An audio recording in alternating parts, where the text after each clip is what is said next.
Hello guys, and we proudly present you our new compact storage room system here. Okay, well, let's actually explain this a little bit more. So I'm here with Spire, and we saw Setblings Mindcrack episode where he showed this concept for a super compact storage system. Well, and which has some disadvantages but also some advantages over the standard systems. And so we just thought, well, we could at least try to compactify his design a little bit, and this is what we came up with. So it's one wide tileable. And what the system does is you need to pre-fill those chests with the items you want to sort. And what's going to happen is if you throw items in, they will automatically stack together. So let's just try this out. I will just get, let's say, a few repeaters, a few quadrants, and let's say a few redstone blocks, and put some of them in here. And the system will now slowly fill this, these items back into the its corresponding chests. And as you can see, the system is not really large. We have the same setup over there as well, but just over here in a nicely encased package. And down here there is the additional wiring, so it's really not big. I think it's how large is it actually? It's around 9 by 9 by 9 blocks. Yeah. And yeah, so Spire and I built this together, and yeah, we had a lot of trouble to get this compact. We'll show you this in a moment, how we did this actually.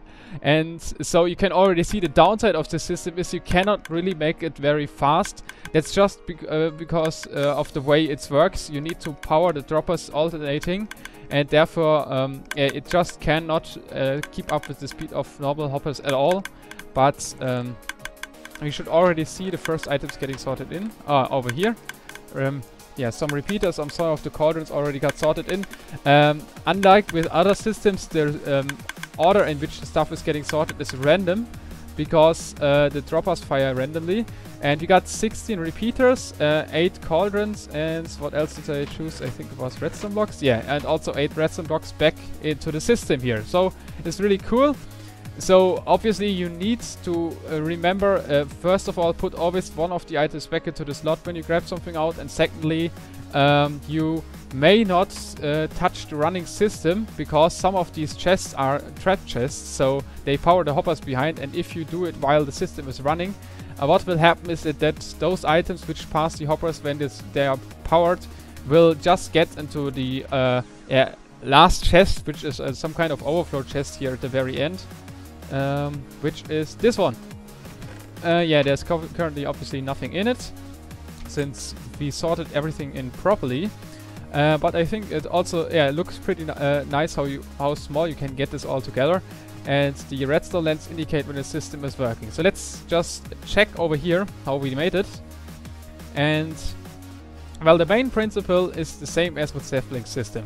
We put in the stuff into the chest here, which triggers a clock and transports the items upwards and then to the front into these hoppers behind the chests, and they are facing into the chest, but as well just can also suck out items from the top. Now the tricky part, and which we are more or less proud of, is what we got here. It has 0 air blocks inside, so that's also pretty cool. Is you have to power every second hopper and alternate which of them are powered in order to get the system working here. So on default state, like right now, these hoppers here in front of the comparators are powered, but the ones above aren't. So what happens is that first of all, this hopper here will try to push items into the topmost chest. So when it cannot, because there is no corresponding item type in the chest, the item will just keep stay in the hopper, and then the system will switch. So we can just simulate this real quick by applying power to this redstone line here. Ta-da! And now every other hopper is powered, and so this one now got unpowered, and so the item will be sucked down 1 meter. Let's actually put in an item. So to demonstrate this better, I'll just block these chests here all with redstone blocks real quick. And maybe Spire, you can help me, just the last row of chests, just block them all with redstone blocks.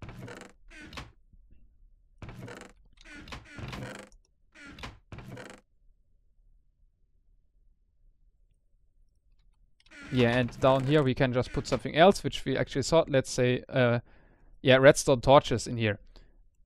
Few, whatever. Yeah, almost. Okay, so we will put a redstone torch now in the top here, and see what happens. So it directly got sucked down to this hopper here. Let me just get it back to the default state and put it in again. So right now the redstone torch is in here. This hopper can't power it there, but as soon as we trigger this once, it sinks down 1 meter, and it still can't push it into the chest here because there are redstone blocks in it. So the same thing is going to happen every time this clock cycles. The torch will travel 1 meter here, and the hoppers will always have enough time to push the items into the chest. And that's why you also can't make the clock really quick, otherwise this hoppers sometimes will just skip the item and just don't even check whether there's space in the chest, since they just check every so often. And now the question, how did we get this to actually work? Well, a torch tower, as you can see over here, has always one side powered. So the torches and the blocks above are powered, and the other side unpowered. But we needed one side with alternating power and non-power, and it wasn't actually that easy. But the way it works here is those repeaters are powering this block here, which obviously, well, powers the comparator in front if it's in the other state here. So in this one.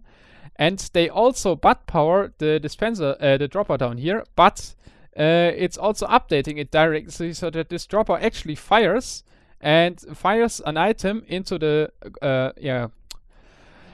hopper here, which is now locked by the torch, so that this side here turns off. And if you remove the power again, first of all, this one will get unpowered anyway, but also this torch here will turn off, so the hopper can push the item back into the dispenser, powering this comparator, and voila, we flipped the state here. So we can control this all with the clock down here.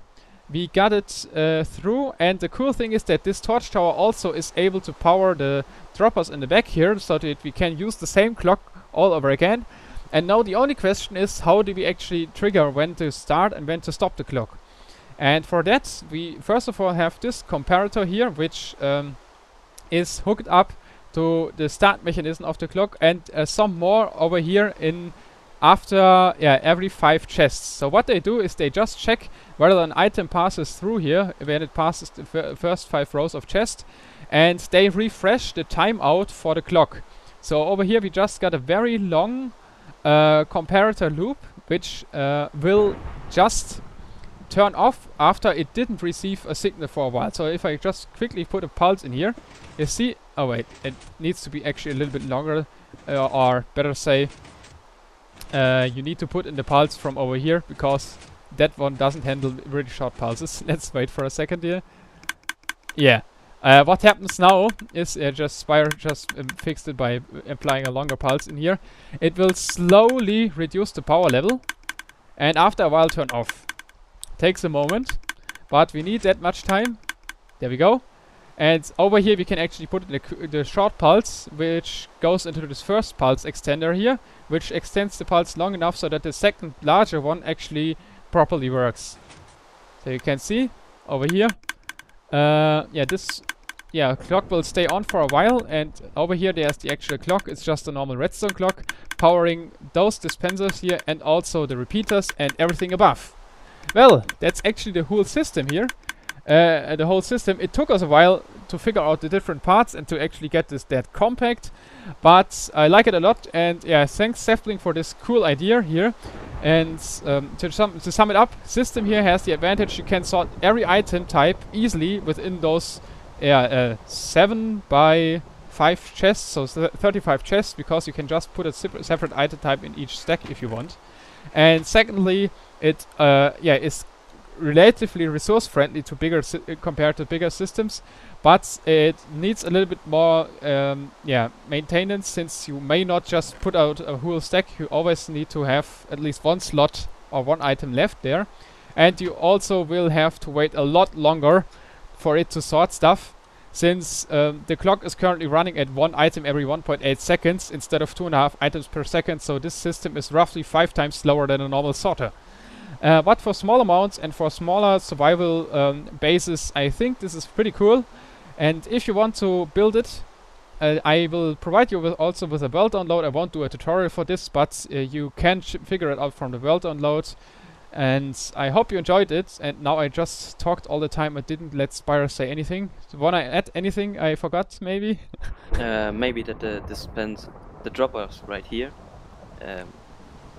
those don't get butt powered. They get powered directly through this repeater here. Well, they both get butt powered and powered directly, but that's true. I guess they are mostly updated from the repeater, actually. That's, yeah, right, okay. But, yeah, how this works is, I think, somewhat, hopefully clear now. But, yeah, thanks for reminding me that. And, well, I think that concludes it. Awesome weather, by the way. And also, thanks for watching here. And goodbye.